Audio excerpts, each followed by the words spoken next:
وذكر فإن الذكرى تنفع المؤمنين.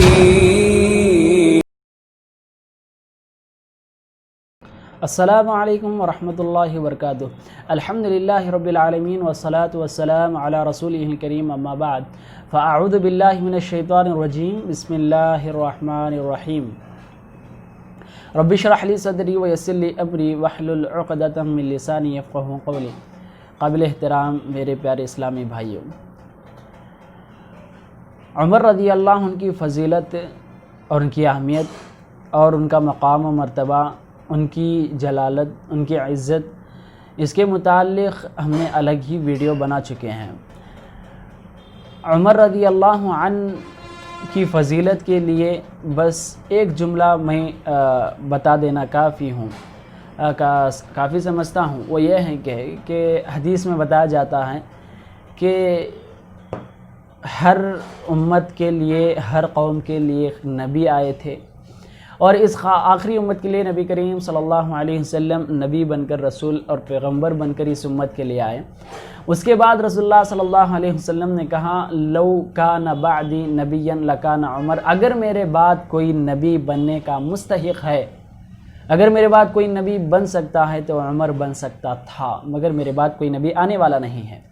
تو عمر رضی اللہ عنہ کی فضیلت، اہمیت، یہ تمام چیزیں اس ایک جگہ جمع کر دی جاتی ہیں کہ انبیاء کے اندر جو صفتیں اللہ تبارک و تعالی بچپن سے ہی ان کے اندر رہنمائی کرتا ہے، پروان چڑھاتا ہے، بچپنے سے ہی اللہ تبارک و تعالی ان کو پرورش کرتا ہے. تو عمر رضی اللہ عنہ کے اندر بھی یہ صفتیں تھیں کہ حق کے معاملے میں کسی سے سمجھوتا نہیں ہو سکتا، باطل کے معاملے میں کسی سے سمجھوتا نہیں ہو سکتا.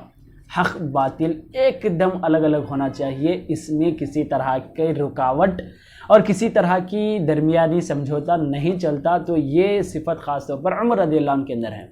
تو آج اس ویڈیو میں ہم بات کریں گے عمر رضی اللہ عنہ کے ایسے اقوال، عمر رضی اللہ عنہ کے ایسے واقعات، یا عمر رضی اللہ عنہ کے ایسے قصے، یا عمر رضی اللہ عنہ کے ایسے فیصلے، یا عمر رضی اللہ عنہ کی ایسی باتیں جسے اللہ تبارک و تعالی آسمانوں سے تائید فرمائی، جسے قرآن کی آیت کی شکل میں نازل کیا، اور قیامت تک یہ آیتیں اللہ کی حفاظت میں رہیں گی، اللہ ان کی حفاظت کرے گا. تو گویا عمر رضی اللہ عنہ کی سیرت بھی محفوظ رہے گی. تو کئی ایسے فیصلے ہیں جو عمر رضی اللہ عنہ اللہ کے رسول صلی اللہ علیہ وسلم کو مشورہ دیتے وقت کہا تھا. تو یہ فیصلے اللہ کو اتنا پسند آئے کہ وہ اپنی خاص محبوب کتاب قرآن میں اس کو قرآن کی آیت کی شکل میں نازل فرما دیا، جو ہر مسلمان اس کی تلاوت کرتا رہے گا. تو عمر اور قرآن کے درمیان بہت گہرا تعلق ہے، جس کے متعلق ہم بات کریں گے. تو جنگ بدر کا موقع تھا. جنگ بدر کے بعد الحمدللہ مسلمانوں کو اللہ نے فتح دی. تو فتح ہونے کے بعد مال غنیمت بھی جنگ بدر میں حاصل ہوا، اور کئی قیدی بھی حاصل ہوئے. تو اللہ کے رسول نے تمام قیدیوں کو جمع کر کے مدینہ لے کر پہنچے. تو اب مسئلہ تھا کہ جو مال غنیمت تھا وہ تمام صحابہ میں بانٹ دیا گیا، مگر جو لوگ قیدی تھے ان کو کیا کیا جائے. تو ایک طرف رائٹ ہینڈ ابو بکر رضی اللہ عنہ تھے، اور دوسرے طرف لیفٹ ہینڈ عمر رضی اللہ عنہ تھے. دونوں کو مشورہ پوچھا گیا. تو ابو بکر رضی اللہ عنہ نے کہا کہ ان کو فدیہ لے کر واپس کر دیا جائے. عمر رضی اللہ عنہ کا ایک دم زبردست اور ایک دم کٹھن سخت فیصلہ تھا. وہ یہ تھا کہ ان قیدیوں جو کہ دشمنان اسلام ہیں، ہم سے جنگ کے لیے مقابلے میں کھڑے ہوئے تھے، اس وجہ سے ان کے خاندان لوگوں کو جو مسلمان ہو چکے ہیں بلایا جائے اور ان کے ہاتھ سے ان کو قتل کر دیا جائے.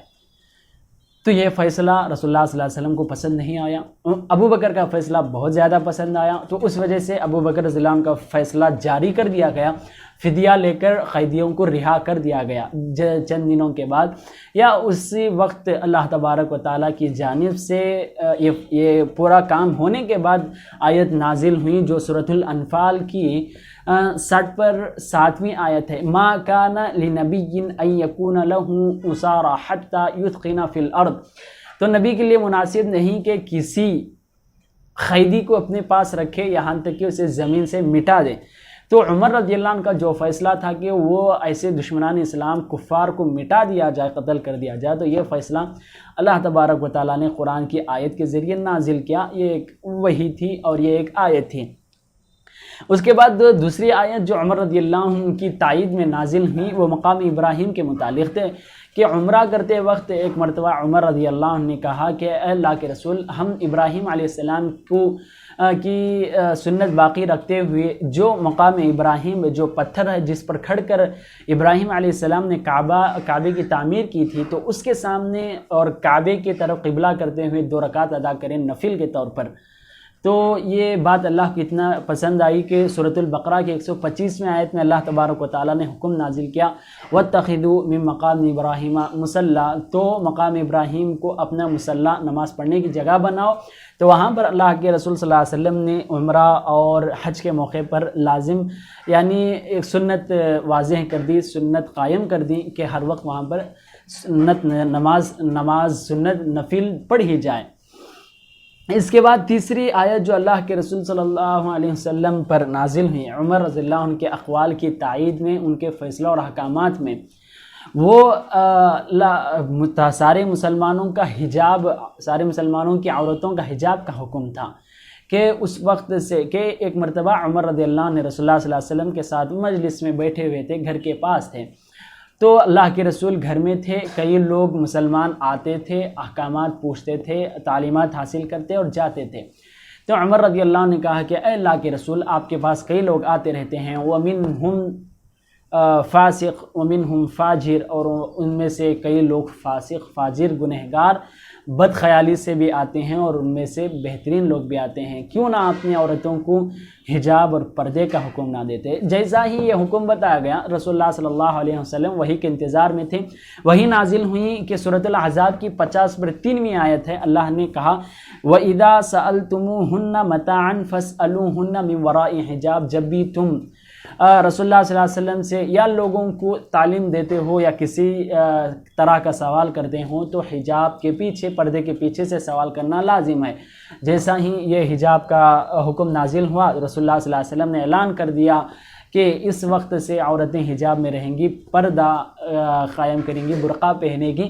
اس وقت سے عمر رضی اللہ عنہ کا یہ مشورہ تھا کہ اللہ تبارک و تعالیٰ اس کو حکم اور تائید میں قرآن کی آیت نازل فرما دی۔ اس کے بعد ازواج النبی، نبی کریم صلی اللہ علیہ وسلم کی بیویاں امہات المؤمنین، ہماری ماؤں کو عمر رضی اللہ عنہ نے نصیحت کی تھی جب ایک مرتبہ رسول اللہ صلی اللہ علیہ وسلم کی ایک مشورے کے بعد ساری بیویاں ایک طرف ہو چکی تھیں اور رسول اللہ صلی اللہ علیہ وسلم کا مشورہ ایک طرف تھا۔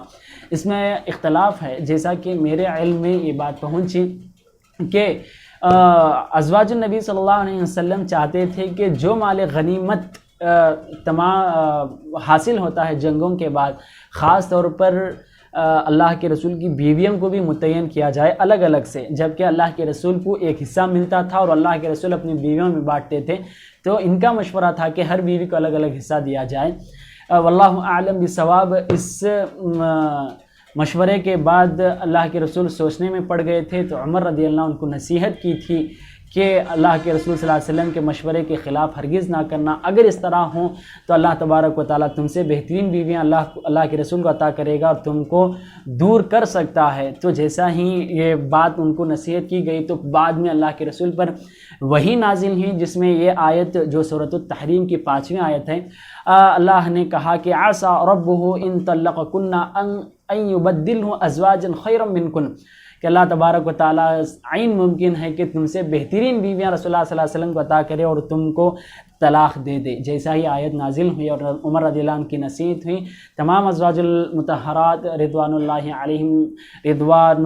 علیہن اجمعین صحیح نے اپنے مشورے کو واپس لے لیا اور انہوں نے اس میں درستگی سمجھی۔ اور ایک آیت جو اللہ تبارک و تعالیٰ عمر رضی اللہ عنہ کی تائید میں نازل کیے، وہ عمر رضی اللہ عنہ کے رونے پر تھی کہ عمر رضی اللہ عنہ کے سامنے سورۃ الواقعہ کے یہ آیتیں اللہ کے رسول نے تلاوت کر کے فرمایا تھا کہ ثلۃ من الاولین وقلیل من الآخرین، تو قیامت کے دن اس امت کے چند لوگ اور اس سے پہلے کئی امتوں کے زیادہ لوگ جنت میں جائیں گے۔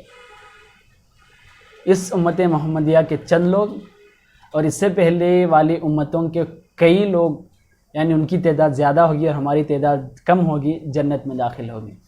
یہ آیت نازل ہونے کے بعد عمر رو پڑے، عمر رضی اللہ عنہ نے رو پڑے کہ ایسی امت جو اتنے پیارے نبی سچے نبی ہونے کے بعد اور اتنی بڑی امت ہونے کے بعد بہت کم تعداد اور ان کی امتیں چھوٹی ہونے کے بعد زیادہ تعداد میں جنت میں داخل ہونا، یہ عمر رضی اللہ عنہ کو بہت سخت نظر آیا تو رو پڑے۔ تو جیسا ہی عمر رضی اللہ عنہ کا رونا اور رسول اللہ صلی اللہ علیہ وسلم سے سوال بار بار کرنا ہوا تو اللہ تبارک تعالیٰ نے پھر آیت نازل فرمایا ثلۃ من الاولین و ثلۃ من الآخرین۔ جس طرح پہلے امتوں میں کئی لوگ داخل ہوں گے تو اس امت کے کئی لوگ جنت میں داخل ہوں گے، تو اللہ تبارک تعالیٰ ایکوالٹی سے بتا دیا کہ اتنے ہی لوگ جو ساری امتیں ملا کر جنت میں داخل ہوں گی، اس ایک امت سے اتنے لوگ داخل ہوں گے۔ تو اللہ کے رسول نے حدیث میں شرح کرتے ہوئے اسے سمجھاتے ہوئے کہا کہ اس امت کی فضیلت یہ بھی ہے کہ اللہ کے نبی کے طفیل سے، ان کی وسیلے سے، یعنی اللہ کے رسول صلی اللہ علیہ وسلم کی سفارش سے، ان کی شفاعت سے اس امت کے کئی افراد جو ان ساری امتوں سے زیادہ جنت میں اللہ تبارک تعالیٰ داخل کرے گا۔ کئی ایسے اور آیتیں ہیں جو رضی اللہ عنہم ورضوا عنہ جیسی آیتیں اور صدقے کی آیتیں اور جہاد کی آیتیں ہیں جو صحابہ کے عام طور پر اللہ تبارک تعالیٰ نے آیتیں نازل فرمائی تھی، مگر جس میں عمر رضی اللہ عنہ کا دوسرا نام ہر وقت آتا ہے۔ یہ چند ایسے قرآنی آیات ہیں جو عمر اور قرآن کے درمیان کا گہرا تعلق ہے۔ اللہ سے دعا ہے کہ اللہ تبارک و تعالی ہم کو بھی عمر جیسا تقوی، استقامت، عدل اور اس طرح کی ساری صفتیں ہمارے اندر پیدا کرنے کی توفیق عطا فرمائے، آمین۔ والسلام علیکم ورحمۃ اللہ وبرکاتہ۔